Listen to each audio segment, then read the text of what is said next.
Question देखिए 12 number, फिर से गणितीय आगमन सिद्धांत पे क्वेश्चन आ गया। यदि ए और बी समान कोटि के वर्ग है इस प्रकार है कि ए बी बी ए के बराबर है, तो गणितीय आगमन सिद्धांत के द्वारा सिद्ध कीजिए कि ए बी का पावर एन बराबर बी ए के पावर एन होगा।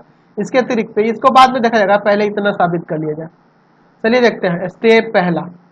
स्टेप पहला हम लोग यहीं तक का भी क्वेश्चन देख रहे हैं, इसको बाद में देखा जाएगा। स्टेप पहला एन बराबर 1 पर, चलिए एन बराबर 1 पर क्या हो जाएगा, ए बी का पावर 1 बराबर में बी 1 ए, यही ना हो जाएगा। यानी यहाँ ए बी बराबर बी ए आ गया, और चूंकि आपका ए बी बराबर बी ए ऊपर दिया है इसलिए एन बराबर 1 पर परिणाम सत्य है। ठीक है, जो रिजल्ट है हमारा यहाँ ट्रू हो रहा है। चलिए स्टेप टू माना कि एन बराबर के पर परिणाम सत्य है। ठीक है, यह मान लेते हैं एन बराबर के पर, यानी कि हो जाएगा ए इंटू बी का पावर के बराबर बी का पावर के इंटू ए, यह सत्य दिया है। इसे समीकरण 1 मान लेते हैं। तो साबित करना है एन बराबर के प्लस 1 पर, साबित करना है कि एन बराबर के प्लस 1 पर परिणाम सत्य है। यानी कहने का मतलब ए बी का पावर के प्लस 1 हो जाएगा बराबर बी का पावर के प्लस 1 इंटू ए, ये हमें साबित करना है। तो हम लोग लिखेंगे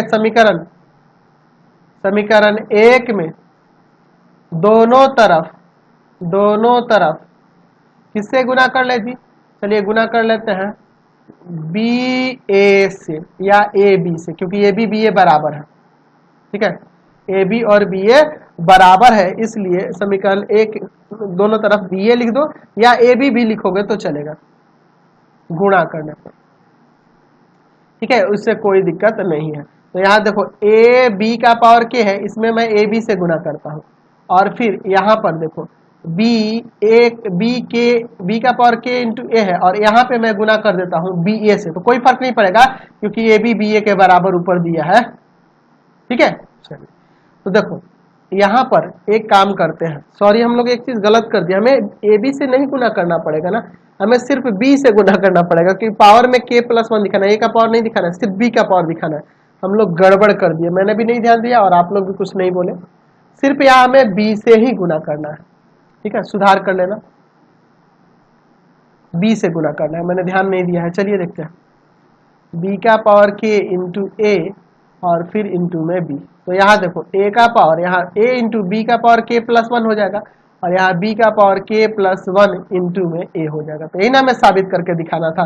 तो अतः n बिलोंग्स टू n के लिए जो हमारे पास कथन दिया है ना, के लिए परिणाम जो है, कथन जो है वह सत्य है।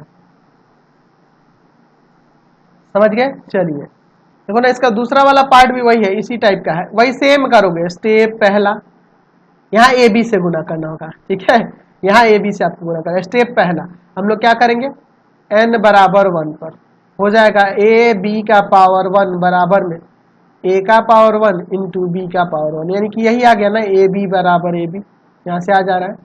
चलिए ए बी बराबर ए बी, इसलिए n बराबर 1 पर परिणाम सत्य है, परिणाम सत्य है। देखा रहा ना।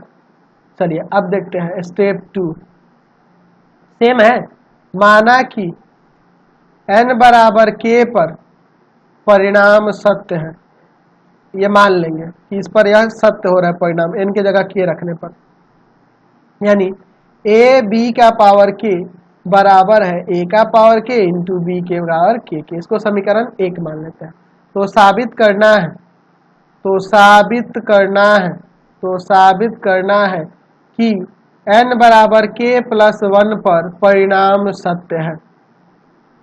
ठीक है, इस पे हमें साबित करना है, यानी कहने का मतलब अब हो जाएगा ए बी का पावर k प्लस 1 बराबर में ए का पावर k प्लस 1 और बी का पावर k प्लस 1।